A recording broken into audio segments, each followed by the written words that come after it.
സുഹൃത്തുക്കളെ നമസ്കാരം. 2026 ജനുവരി 27 ഇന്ത്യയുടെ ചരിത്രത്തിലെ തന്നെ ഏറ്റവും നിർണായകമായ ഒരു ദിവസം. ന്യൂഡൽഹിയിൽ വെച്ച് പ്രധാനമന്ത്രി നരേന്ദ്രമോദിയും യൂറോപ്യൻ യൂണിയൻ നേതൃത്വവും ചേർന്ന് ഒപ്പുവെച്ചത് വെറും ഒരു കരാറല്ല, മറിച്ച് ലോക സാമ്പത്തിക ക്രമത്തെ തന്നെ മാറ്റിമറിക്കുന്ന മദർ ഓഫ് ഓൾ ഡീൽസ് ആണ്. American president Donald Trump White ഹൗസിലിരുന്ന് രോഷം കൊണ്ട് വിറയ്ക്കുകയാണ്. വാഷിംഗ്ടണിലെ ഉദ്യോഗസ്ഥർ തലയിൽ കൈയും വെച്ചിരിക്കുകയാണ്. എന്തെന്നാൽ അമേരിക്ക തീർത്ത 50% താരിഫ് എന്ന വലിയ മതിലിനെ ഇന്ത്യയും യൂറോപ്പും ചേർന്ന് അനായാസമായിട്ട് തകർത്തെറിഞ്ഞിരിക്കുകയാണ്. ഇന്ന് നമ്മൾ പരിശോധിക്കാൻ പോകുന്നത് ഈ കരാറിൻ്റെ ഓരോ മുക്കും മൂലയുമാണ്. ഇതെങ്ങനെയാണ് നമ്മുടെ ജീവിതത്തെ ബാധിക്കുക? തിരുപ്പൂരിലെയും ലുധിയാനയിലെയും വസ്ത്രവ്യാപാരികൾക്ക് ഇതെങ്ങനെ ലോട്ടറിയാകും? സൂറത്തിലെ വജ്ര വ്യവസായികൾക്ക് ഇനി യൂറോപ്പിൽ എന്ത് സംഭവിക്കും? ഒരു ഇന്ത്യൻ ഉപഭോക്താവിന് BMW കാറും യൂറോപ്യൻ ചോക്ലേറ്റും ഇനി കുറഞ്ഞ വിലയിൽ ലഭിക്കുമോ? ഏറ്റവും പ്രധാനമായിട്ട് പാല്, കൃഷി തുടങ്ങിയ മേഖലകളിലെ നമ്മുടെ കർഷകരെ ഈ കരാർ ബാധിക്കുമോ? ഇന്ത്യയുടെ ഭാവി നിർണ്ണയിക്കുന്ന ഈ കരാറിനെ കുറിച്ചുള്ള ഒരു സമ്പൂർണ്ണ വിവരങ്ങൾ നമുക്കൊന്ന് പരിശോധിക്കാം. എല്ലാവർക്കും നമസ്കാരം. ഞാൻ രഘുനാഥ് ചൈതന്യ അപ്ഡേറ്റ്സിലേക്ക് വീണ്ടും സ്വാഗതം. കഴിഞ്ഞ 7-8 മാസങ്ങളായിട്ട് ലോകം ഉറ്റുനോക്കിയിരുന്നത് അമേരിക്കയിലേക്കാണ്. ഡൊണാൾഡ് ട്രംപ് വീണ്ടും അധികാരത്തിലെത്തിയ ശേഷം ഇന്ത്യ അടക്കമുള്ള രാജ്യങ്ങൾക്കെതിരെ എടുത്തത് കടുത്ത നിലപാടുകളുമായിരുന്നു. ഇന്ത്യൻ ഉൽപ്പന്നങ്ങൾക്ക് മേൽ 50% വരെയാണ് അമേരിക്ക നികുതി വർദ്ധിപ്പിച്ചത്. ഇത് നമ്മുടെ കയറ്റുമതിയെ സാരമായിട്ട് ബാധിച്ചു. എന്നാൽ ട്രംപ് വിചാരിച്ചത് ഇന്ത്യ അമേരിക്കയുടെ മുമ്പിൽ മുട്ടുകുത്തുമെന്നാണ്. പക്ഷെ സംഭവിച്ചത് നേരെ തിരിച്ചു. ശത്രുവിൻ്റെ ശത്രു മിത്രം എന്ന ചാണക്യതന്ത്രം ഇന്ത്യ ഇവിടെ പ്രയോഗിച്ചു. അമേരിക്കയുടെ അതേ ഭീഷണി നേരിടുന്ന യൂറോപ്യൻ യൂണിയനുമായിട്ട് ഇന്ത്യ കൈകോർത്തു. ഇപ്പം നമ്മൾ ഒപ്പുവെച്ചിരിക്കുന്ന ഈ കരാർ യഥാർത്ഥത്തിൽ ട്രംപിനുള്ള നന്ദി പ്രകടനം കൂടിയാണെന്ന് വേണമെങ്കിൽ നമുക്ക് പറയാം. കാരണം വർഷങ്ങളായിട്ട് ഇഴഞ്ഞു നീങ്ങിയിരുന്ന ഇന്ത്യയും യൂറോപ്യൻ യൂണിയനും തമ്മിലുള്ള ചർച്ചകൾ ഇത്ര വേഗത്തിൽ പൂർത്തിയാക്കാനായിട്ടുള്ള കാരണം അമേരിക്കൻ ഭീഷണി തന്നെയാണ്. സത്യത്തിൽ ട്രംപാണ് ഇതിൻ്റെ ട്രിഗർ. ഇന്ത്യയും യൂറോപ്യൻ യൂണിയനും ചേരുമ്പോൾ അത് ലോകത്തിലെ 2 വമ്പൻ ജനാധിപത്യങ്ങളുടെയും $22 ട്രില്യൺ, ഏകദേശം 2000 ലക്ഷം കോടി രൂപ മൂല്യമുള്ള 2 വിപണികളുടെയും ഒരു കൂടിച്ചേരലും കൂടിയാണ്. ഈ കരാറിലൂടെ 96% ഇന്ത്യൻ ഉൽപ്പന്നങ്ങൾക്കും യൂറോപ്പിലേക്ക് ഇനി 0 ഡ്യൂട്ടി അഥവാ നികുതിയില്ലാതെ കയറിപ്പോകാം. ഇതിൻ്റെ ഏറ്റവും വലിയ ഗുണഭോക്താക്കൾ ആരാണെന്ന് ചോദിച്ചാൽ അതിലാദ്യത്തേത് ഇന്ത്യയുടെ ടെക്സ്റ്റൈൽ മേഖല തന്നെയാണ്. ഇതുവരെ ബംഗ്ലാദേശിനും വിയറ്റ്നാമിനും യൂറോപ്പിൽ നികുതി ഇളവുകൾ ഉണ്ടായിരുന്നു. പക്ഷേ ഇന്ത്യൻ തുണിത്തരങ്ങൾക്ക് 10 മുതൽ 12% വരെ നികുതി നൽകണമായിരുന്നു. അതുകൊണ്ട് തന്നെ നമ്മുടെ ഷർട്ടുകൾക്കും ജീൻസുകൾക്കും എല്ലാം വിലയും വളരെ കൂടുതലായിരുന്നു. ഇതോടെ ആ നികുതി 0% മാറി. അതായത് ബംഗ്ലാദേശിൻ്റെ ഏറ്റവും വലിയ അഡ്വാൻറ്റേജ് ഇന്ത്യ തകർത്തു. തിരുപ്പൂർ, ഈറോഡ്, ലുധിയാന എന്നിവിടങ്ങളിലെ ടെക്സ്റ്റൈൽ മില്ലുകളിൽ ഇനി ഓർഡറുകൾ കുമിഞ്ഞുകൂടും. അടുത്ത 5 വർഷത്തിൻ്റെ ഉള്ളിൽ ലക്ഷക്കണക്കിന് പുതിയ തൊഴിലവസരങ്ങളാണ് ഈ ഒരൊറ്റ മേഖലയിൽ മാത്രം വരാൻ പോകുന്നത്. പിന്നെ നമുക്ക് കാണാൻ സാധിക്കുന്നത് തുകൽ വ്യവസായമാണ്. കാൺപൂരിലെയും ആഗ്രയിലെയും ചെരുപ്പ് നിർമ്മാതാക്കൾക്കും തുകൽ വ്യവസായികൾക്കും ഇതൊരു വലിയ വാർത്തയാണ്. 17% വരെ നികുതി ഉണ്ടായിരുന്ന സ്ഥാനത്ത് ഇനി 0 നികുതി. $100 ബില്യൺ യൂറോപ്യൻ വിപണിയിലേക്ക് നമ്മുടെ തുകൽ ഉൽപ്പന്നങ്ങൾ ഇനി രാജകീയമായിട്ട് പ്രവേശിക്കും. സൂറത്തിലെ വജ്ര വ്യവസായത്തിനും ഇത് ഇരട്ടി മധുരമാണ്. റഷ്യയിൽ നിന്നോ ആഫ്രിക്കയിൽ നിന്നോ നേരിട്ട് അസംസ്കൃത വജ്രം വാങ്ങി ഇന്ത്യയിൽ പോളിഷ് ചെയ്ത് നികുതിയില്ലാതെ പാരീസിലെയും മിലാനിലെയും ലക്ഷറി വിപണിയിലേക്ക് വിൽക്കാനായിട്ട് നമുക്ക് സാധിക്കും. അങ്ങനെ യൂറോപ്പിലെ വമ്പൻ ബ്രാൻഡുകൾ ഇനി ഇന്ത്യൻ നിർമ്മിത ആഭരണങ്ങൾക്കായിട്ട് ക്യൂ നിൽക്കും. അതുപോലെ തന്നെ IT പ്രൊഫഷണൽസ്, എഞ്ചിനീയർമാർ, അക്കൗണ്ടന്റുമാർ എന്നിവർക്ക് മാത്രമല്ല, നമ്മുടെ പരമ്പരാഗത ആയുർവേദ ഡോക്ടർമാർക്കും യോഗ പരിശീലകർക്കും യൂറോപ്പിൽ ഇനി എളുപ്പത്തിൽ ജോലി ചെയ്യാനായിട്ട് സാധിക്കും. 144ഓളം സേവന മേഖലകളിലാണ് ഇന്ത്യക്ക് പ്രവേശനം ലഭിച്ചിരിക്കുന്നത്. വിസ നടപടികളും കൂടെ ലഘൂകരിക്കുന്നതോടുകൂടി ഇന്ത്യൻ യുവത്വത്തിന് യൂറോപ്പ് ഒരു പ്രധാന തൊഴിലിടമായിട്ട് മാറും. അതൊക്കെ ശരി. ഒരു സാധാരണ ഇന്ത്യൻ പൗരന് ഈ കരാർ കൊണ്ട് എന്ത് ഗുണമെന്ന് ചോദിച്ചാൽ, ഇമ്പോർട്ടഡ് സാധനങ്ങൾ വാങ്ങാൻ ഇനി പോക്കറ്റ് കീറില്ല. യൂറോപ്പിൽ നിന്നുള്ള കാറുകൾക്ക് ഇന്ത്യയിൽ 110% വരെ നികുതി ഉണ്ടായിരുന്നു. ഉദാഹരണത്തിന് 50 ലക്ഷം രൂപയുടെ ഒരു ജർമ്മൻ കാർ ഇന്ത്യയിലെത്തുമ്പോൾ 1 കോടിയുടെ മുകളിലാകുമായിരുന്നു ഇതിൻ്റെ വില. ഈ കരാർ പ്രകാരം ലക്ഷറി കാറുകളുടെ നികുതി ഘട്ടം ഘട്ടമായിട്ട് 10%ലേക്ക് കുറയും. പക്ഷേ ഇവിടെ പ്രത്യേകം ശ്രദ്ധിക്കേണ്ട ഒരു കാര്യം എന്താണെന്ന് വെച്ചാൽ, സാധാരണക്കാരുടെ ചെറിയ കാറുകളെ ഇത് ബാധിക്കില്ല. കാരണം ചെറിയ കാറുകൾക്കുള്ള സംരക്ഷണം ഇന്ത്യ നിലനിർത്തിയിട്ടുമുണ്ട്. എന്നാൽ ഔഡി, BMW, മെഴ്സഡീസ് ബെൻസ് തുടങ്ങിയ പ്രീമിയം കാറുകൾക്ക് വലിയ വിലക്കിഴിവ് ഉണ്ടാകുകയും ചെയ്യും. പക്ഷേ ഇതിൽ ഒരു നിബന്ധനയുമുണ്ട്.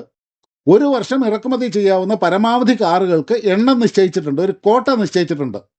കൂടാതെ 5 വർഷത്തേക്ക് ആഭ്യന്തര നിർമ്മാതാക്കൾക്ക് സാവകാശവും നൽകിയിട്ടുണ്ട്.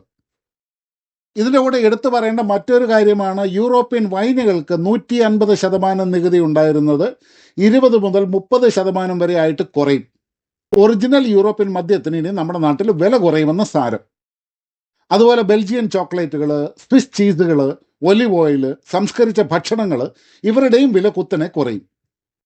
ഇതുവഴി നമ്മുടെ സൂപ്പർ മാർക്കറ്റുകളിൽ ഗുണനിലവാരമുള്ള ഉൽപ്പന്നങ്ങൾ കുറഞ്ഞ വിലയിൽ ലഭ്യമാകാനും സാധിക്കും. അതുപോലെ തന്നെ MRI സ്കാനറുകൾ, എക്സ്റേ മെഷീനുകൾ തുടങ്ങിയ അത്യാധുനിക മെഡിക്കൽ ഉപകരണങ്ങളുടെ നികുതിയും ഒഴിവാക്കിയത് വഴി ഇന്ത്യയിലെ ആശുപത്രികളിൽ ചികിത്സാ ചെലവ് കുറയാനും സാധ്യതയുണ്ട്. പിന്നെ ഈ കരാറിലെ ഏറ്റവും തന്ത്രപരമായ നീക്കം ചൈന +1 എന്ന ആശയമാണ്. യൂറോപ്യൻ കമ്പനികൾ ചൈന വിട്ട് പുറത്തു വരാനായിട്ട് ആഗ്രഹിക്കുന്നുണ്ട്. അവർക്ക് ഏറ്റവും മികച്ച ഓപ്ഷൻ ഇന്ത്യയാണ്. ഇന്ത്യയിലെ ചെറുകിട വ്യവസായങ്ങൾക്ക്, അതായത് MSMEകൾക്ക് ഏറ്റവും വലിയ തലവേദന നല്ല മെഷീനുകൾക്ക് വലിയ വില കൊടുക്കണമെന്നുള്ളതായിരുന്നു.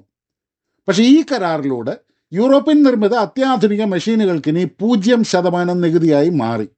അതായത് ചൈനീസ് മെഷീനുകളുടെ വിലയിൽ ഇനി ഉന്നത നിലവാരമുള്ള ജർമ്മൻ മെഷീനുകൾ നമ്മുടെ നാട്ടിലെ ഫാക്ടറികളിൽ എത്തും. ഇത് മെയ്ക്ക് ഇൻ ഇന്ത്യക്കും വലിയ കരുത്തേകും. ടാറ്റയുമായിട്ട് ചേർന്ന് സിവിൽ വിമാനങ്ങൾ മാത്രമല്ല, സൈനിക ആവശ്യങ്ങൾക്കുള്ള ഹെലികോപ്റ്ററുകളും കാർഗോ വിമാനങ്ങളും ഇന്ത്യയിൽ നിർമ്മിക്കാനായിട്ട് എയർബസ് തയ്യാറെടുക്കുകയാണ്. അതുപോലെ തന്നെ ഇന്ത്യയുടെ ഹരിത ഊർജ്ജ മാറ്റത്തിന്, അതായത് ഗ്രീൻ ട്രാൻസിഷന് വേണ്ടിയിട്ട് യൂറോപ്യൻ യൂണിയൻ 500 മില്യൺ യൂറോയുടെ ഗ്രാൻഡ്, അതായത് തിരിച്ചടയ്ക്കേണ്ടാത്ത സഹായം പ്രഖ്യാപിച്ചിട്ടുണ്ട്. ഇലക്ട്രിക് വാഹനങ്ങൾ, ഗ്രീൻ ഹൈഡ്രജൻ എന്നീ മേഖലകളിൽ ഇന്ത്യയെ ഒരു സൂപ്പർ പവർ ആക്കാനായിട്ട് ഈ പണം സഹായിക്കും. നമ്മൾ വ്യാപാരത്തിൻ്റെയും അപ്പുറത്തേക്കൊന്ന് നോക്കുകയാണെന്നുണ്ടെങ്കിൽ, ഈ കരാറിലെ ഏറ്റവും തന്ത്രപ്രധാനമായ ഭാഗം പ്രതിരോധ സഹകരണം, അതായത് ഡിഫൻസ് കോഓപ്പറേഷനാണ്. അതായത് ഇത് വെറും ഒരു ട്രേഡ് ഡീല് മാത്രമല്ല, ഇതിനുള്ളിൽ അതിശക്തമായ ഒരു പ്രതിരോധ ഉടമ്പടി, ഡിഫൻസ് പാക്റ്റും ഒളിഞ്ഞിരിപ്പുണ്ട്. ഇതുവരെ നമ്മൾ ഫ്രാൻസിൽ നിന്ന് റഫാൽ വിമാനങ്ങൾ വാങ്ങിയിരുന്നു, അല്ലെങ്കിൽ ജർമ്മനിയിൽ നിന്നും അന്തർവാഹിനികൾ വാങ്ങിയിരുന്നു. അതെല്ലാം ഓരോരോ രാജ്യങ്ങളുമായിട്ടുള്ള ഇൻഡിവിജ്വൽ ഇടപാടുകളായിരുന്നു. എന്നാൽ ഇത് ആദ്യമായിട്ടാണ് 27 രാജ്യങ്ങളുള്ള യൂറോപ്യൻ യൂണിയൻ എന്ന ബ്ലോക്കുമായിട്ട് ഇന്ത്യ മൊത്തത്തിലൊരു പ്രതിരോധ സഹകരണത്തിൽ ഒപ്പുവെക്കുന്നത്. ഇതിലെ പ്രധാനപ്പെട്ട 3 കാര്യങ്ങൾ നമുക്കൊന്ന് പരിശോധിക്കാം. ഒന്നാമത്തേത് പെസ്കോയിലേക്കുള്ള ഇന്ത്യയുടെ പ്രവേശനം. യൂറോപ്പിൻ്റെ സൈനിക പദ്ധതികളുടെ നട്ടെല്ലാണ് പെസ്കോ എന്ന് പറഞ്ഞാൽ പെർമനന്റ് സ്ട്രക്ചേർഡ് കോഓപ്പറേഷൻ. ഇതിലേക്കാണ് ഇന്ത്യക്ക് വാതിലുകൾ തുറന്നു കിട്ടിയിരിക്കുന്നത്. ഭാവിയിലെ യുദ്ധങ്ങൾ തോക്കുകൾ കൊണ്ടല്ല, മറിച്ച് ആർട്ടിഫിഷ്യൽ ഇൻ്റലിജൻസും ഡ്രോണുകളും സൈബർ ആയുധങ്ങളും കൊണ്ടാണ് നടക്കാൻ പോകുന്നത്. യൂറോപ്യൻ യൂണിയൻ വികസിപ്പിക്കുന്ന അത്യാധുനിക ഡ്രോൺ ടെക്നോളജിയിലും സൈബർ സുരക്ഷാ പ്രൊജക്റ്റുകളിലും ഇനി ഇന്ത്യക്കും പങ്കാളിയാകാം. അമേരിക്ക പോലും പലപ്പോഴും അവരുടെ സാങ്കേതികവിദ്യ കൈമാറാനായിട്ട് മടിക്കാറുണ്ട്. പക്ഷേ ഈ കരാറിലൂടെ ടെക്നോളജി ട്രാൻസ്ഫർ എന്ന വലിയ സ്വപ്നം ഇന്ത്യ യാഥാർത്ഥ്യമാക്കുകയാണ്. ഇവിടെ നമ്മൾ വായിച്ചെടുക്കേണ്ട മറ്റൊരു രാഷ്ട്രീയം കൂടിയുണ്ട്.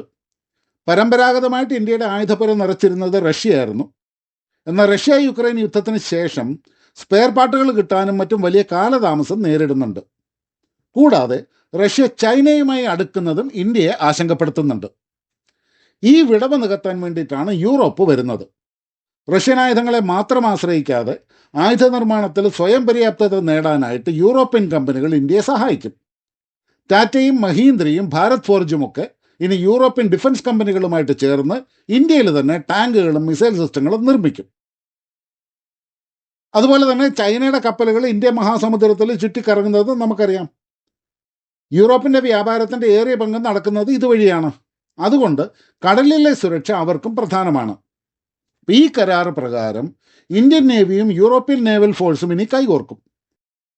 ചൈനീസ് അന്തർവാഹിനികളെ നിരീക്ഷിക്കാനും കടൽ കൊള്ളക്കാരെ നേരിടാനും അവർ വിവരങ്ങൾ കൈമാറും, ഇൻ്റലിജൻസ് ഷെയറിങ്. ചുരുക്കത്തിൽ ചൈനയ്ക്കെതിരെ കടലിൽ ഇന്ത്യക്ക് ശക്തനായ ഒരു കൂട്ടുകാരനെ ലഭിച്ചിട്ടുണ്ട്. ഏതൊരു കരാറ് വരുമ്പോഴും ഉയർന്ന വലിയൊരു ആശങ്കയാണ് കർഷകരുടെ കാര്യം. ഇവിടെ മോദി സർക്കാർ കടുംപിടുത്തം പിടിച്ച ഒരേ ഒരു കാര്യമുണ്ട്, ക്ഷീരമേഖലയെ തൊടാൻ സമ്മതിക്കില്ല. യൂറോപ്പ് അവരുടെ പാൽ ഉൽപ്പന്നങ്ങളായിട്ടുള്ള ചീസ്, ബട്ടർ എല്ലാം ഇന്ത്യയിലേക്ക് തള്ളാനായിട്ട് ഒരുപാട് ആഗ്രഹിച്ചിട്ടുണ്ടായിരുന്നു. പക്ഷേ ഇന്ത്യയിലെ കോടിക്കണക്കിന് ക്ഷീരകർഷകരെ അത് ബാധിക്കുന്നത് കൊണ്ട് ഡയറി ഉൽപ്പന്നങ്ങളെയും ഗോതമ്പ്, അരി തുടങ്ങിയ കാർഷിക വിളകളെയും ഈ കരാറിൽ നിന്നും പൂർണ്ണമായിട്ടും ഒഴിവാക്കിയിട്ടുണ്ട്. അതായത് യൂറോപ്യൻ പാൽ വന്ന് നമ്മുടെ അമൂലിനെയോ മിൽമയോ തകർക്കുമെന്ന് ഭയപ്പെടാനില്ല. ഇത് ഇന്ത്യൻ നെഗോഷിയേറ്റർമാരുടെ വലിയൊരു വിജയവുമാണ്. ഈ കരാറിൻ്റെ മറ്റൊരു രാഷ്ട്രീയ വശം ഡോളറിനെതിരായ നീക്കമാണ്. ഇന്ത്യയും റഷ്യയും രൂപയിലും റൂബിളിലും വ്യാപാരം നടത്തുന്നത് പോലെ ഇന്ത്യയും യൂറോപ്പും തമ്മിലുള്ള വ്യാപാരം ഇനി യൂറോയിലും രൂപയിലും നടത്താനുള്ള നീക്കങ്ങൾ സജീവമാണ്. ഇത് ഡോളറിൻ്റെ ആധിപത്യത്തിനും വലിയ പ്രഹരമാകും.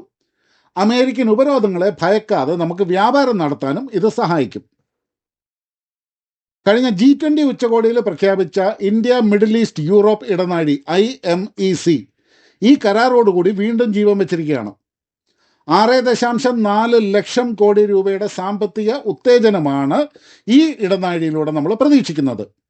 അതായത് ചൈനയുടെ ബെൽറ്റ് ആൻഡ് റോഡ് പദ്ധതിക്കുള്ള ഇന്ത്യയുടെയും യൂറോപ്പിൻ്റെയും മറുപടി.